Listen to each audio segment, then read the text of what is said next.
Hallo julle en welkom by 'n nuwe episode in die nuwe tema van Koffie vir jou siel. Die titel vir vandag is onrustigheid wat begin praat en die tema die kriewelrige kerk.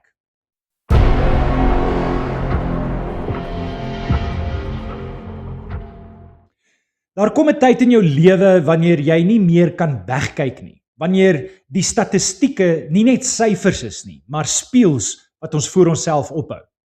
Wanneer jy besef dat die kerk nie net mense verloor nie, maar dat mense op soek is na iets wat die kerk lankal verloor het. Hierdie oordeenking begin presies daar, by die geestelike onrustigheid, wat jou laat vra of die strukture wat jy geërf het, nog die vuur dra waarvoor Jesus gesterf het. Dit is nie 'n aanval nie, dit is 'n ontwaking, 'n stil maar dringende fluistering. Daar moet meer wees. En dalk is dit juis hierdie onrustigheid wat jou na hierdie reeks gelei het. Dalk voel jy die onrustigheid tussen wat jy lees in Handelinge en wat jy sien op 'n Sondag gebeur. Dalk voel jy die kriweling van 'n geloof wat nie meer in 'n templaat pas nie. Hierdie reeks is nie vir die wat gemaklik wil wees nie. Dit is vir die soekers, die hongermense, die wakker mense. Vir die wat nie net 'n beter diens wil hê nie, maar 'n nuwe hart, 'n nuwe begin, 'n nuwe uitkyk op die kerk wat Jesus dit bedoel het om te wees. Die sleutelvers vir vandag kom uit Jeremia 6 vers 16. So sê die Here: staan by die kruispaaie en kyk en vra na die ou paaie. Vra watter pad die beste is en loop dit, dan sal julle rus vind. Maar hulle het gesê, ons sal nie daardie pad loop nie. Die oordeenking vir vandag, wanneer statistieke profeties raak. Wanneer jy self bietjie navorsing gaan doen, sal die waarheid jou met 'n stok tussen die oë slaan. Dit is 'n vreemde soort waarheid wat in die syfers skuil. 'n Waarheid wat nie net vertel wat gebeur nie, maar ook hoekom dit gebeur. Wanneer navorsing wys dat jong volwassenes in massas die kerk verlaat, dat bywoning halveer, dat gemeentes stadiger groei as hul eie dorpe, dan is dit nie net data nie. Dit is 'n wekroep, 'n profetiese alarm. Nie omdat die kerk besig is om te sterf nie, maar omdat die Gees besig is om te skud. Want wanneer mense wegstap, stap hulle nie altyd weg van Jesus af nie. Hulle stap weg van 'n formaat wat nie meer lewe dra nie. En dit is juis hier waar hoop begin lewe kry. Want verveeldheid is nie die vyand nie. Dit is die katalisator.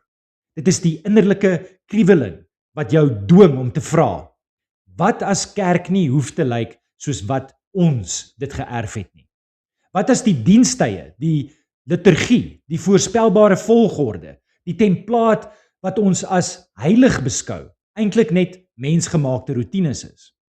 Wat as die Gees ons juis deur onrus teruglei na die eenvoud van die eerste eeu, waar kerk nie 'n program was nie, maar 'n leefwyse? Wanneer mense dors word, soek hulle water. Wanneer hulle honger word, soek hulle brood. En wanneer gelowiges onrustig word, begin hulle weer vra oor wat in die woord geskrywe staan. Hulle begin wonder hoekom die kerk van Handelinge so wild, so eg en so kragtig was, en hoekom ons weergawe so dof en uitgewas voel. Hierdie ongemak is nie 'n bedreiging nie, dit is 'n uitnodiging, 'n roeping om terug te keer na 'n geloof wat nie net geleer word nie, maar geleef word. En kyk wat gebeur.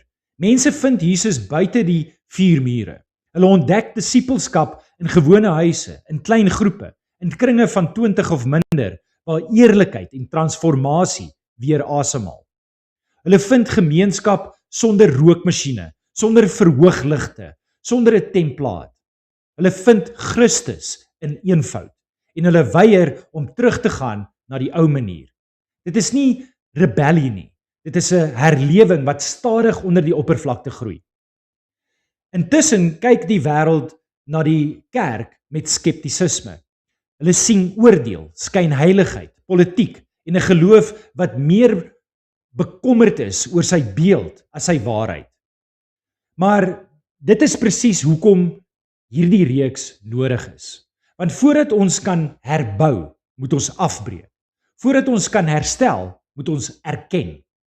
Voordat ons kan terugkeer, moet ons die ou mites en mensgemaakte strukture van ons gedagtes afskud. Ons moet 'n skoon bladsy begin, 'n vars doek waarop die Heilige Gees weer kan skryf. En dit is waarheen ons op pad is. 'n Terugkeer na die oorspronklike, die suiwer, die lewende Christendom van die Nuwe Testament. Nie 'n museum nie, nie 'n stelsel nie, 'n beweging, 'n liggaam, 'n familie. In die volgende oordeenking begin ons die eerste laag afskil, om te sien hoekom die kerk so dikwels probeer om mense te oortuig van iets wat hulle reeds glo, en hoekom dit tyd is om te herevalueer en te herbou. Maar hoe kan ons dit in ons persoonlike lewe toepas? Daar kom 'n dag wanneer jy besef dat jou onrustigheid nie 'n struikelblok is nie, maar 'n geskenk. Dit is 'n manier van die Gees om jou wakker te maak vir die dele van jou geloofslewe wat jy lankal as outomaties aanvaar het.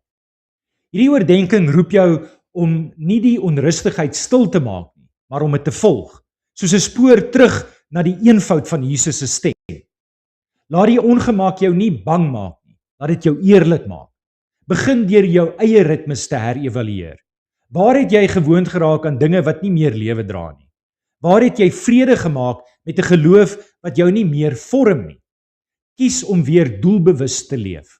Maak tyd vir stilte, vir die woord, vir gesprekke wat jou siel slyp. Soek klein ruimtes waar egtheid natuurlik groei. Laat jou geloof nie 'n gewoonte wees nie, maar 'n reaksie op God se nabyheid. En wanneer jy hierdie pad stap, onthou, verandering begin nie by 'n gebou of 'n diensskedule nie. Dit begin by 'n mens wat bereid is om te sê, Here, wys my meer. As jy dit waag om jou oë oop te hou, sal jy ontdek dat Jesus nie verlore is nie.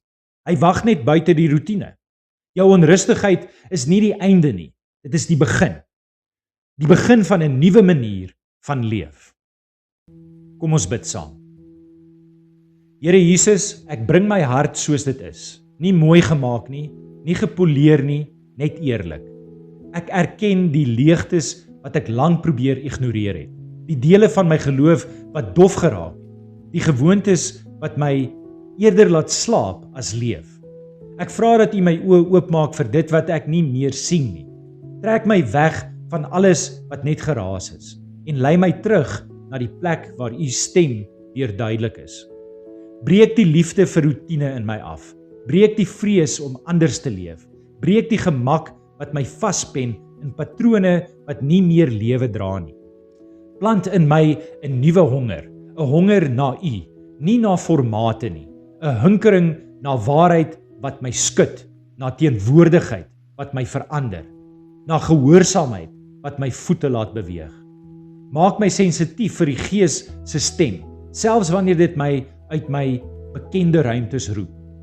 En Here, laat hierdie onrustigheid nie net 'n gevoel wees nie, maar 'n beginpunt. Laat dit my lei na nuwe gesprekke, nuwe gewoontes, nuwe gehoorsaamheid. Laat my geloof weer vars word, weer wakker, weer vol verwagting. Vorm my tot iemand wat U soek sonder voorwaardes, wat U volg sonder vrees en wat U dra na elke plek waar ek gaan. In die heilige naam van Jesus Christus bid ek dit. Amen. Ons kan ook verder uit die skrif leer om ons meer te bemoedig in vandag se oordeenking. Die eerste vers kom uit Hosea 6 vers 1. Kom ons gaan terug na die Here, want hy het ons verskeur, maar sal ons weer gesond maak. Hy het ons geslaan, maar sal weer ons wonde verbind. Hierdie vers praat met die kern van die oordeenking. Die besef dat die onrustigheid wat ons voel, nie verniet is nie. Dit is God se manier om ons terug te trek na hom toe. Die vers sê dat die pyn, die droogheid, die verveeldheid selfs, nie die einde is nie. Dit is die begin van herstel. Dit herinner ons dat die pad terug na egtheid altyd deur eerlike terugkeer na die Here loop. Die volgende vers kom uit Handelinge 2 vers 46 tot 47. Hulle het almal elke dag getrou by die tempel bymekaar gekom, van huis tot huis die gemeenskaplike maaltyd gehou, hulle kos met blydskap en in alle eenvoud geëet en God geprys. Die hele volk was hulle goedgesind en die Here het elke dag mense wat gered word by die gemeente gevoeg. Hierdie vers wys hoe die eerste kerk gelyk het. Nie 'n templaat nie, maar 'n leefwyse. Dit sluit perfek aan by die oordenking se titel, dat mense vandag weer klein, egte ruimte soek waar geloof werklik geleef word. Dit herinner ons dat God se oorspronklike ontwerp eenvoudig, vreugdevol en kragtig was en dat dit steeds moontlik is. En dan die laaste vers kom uit Jesaja 43 vers 19. Kyk, ek gaan iets nuuts doen. Dit staan op die punt om te gebeur. Julle kan dit al sien kom. Ek maak in die woestyn 'n pad. Ek laat in die droë wêreld riviere ontspring.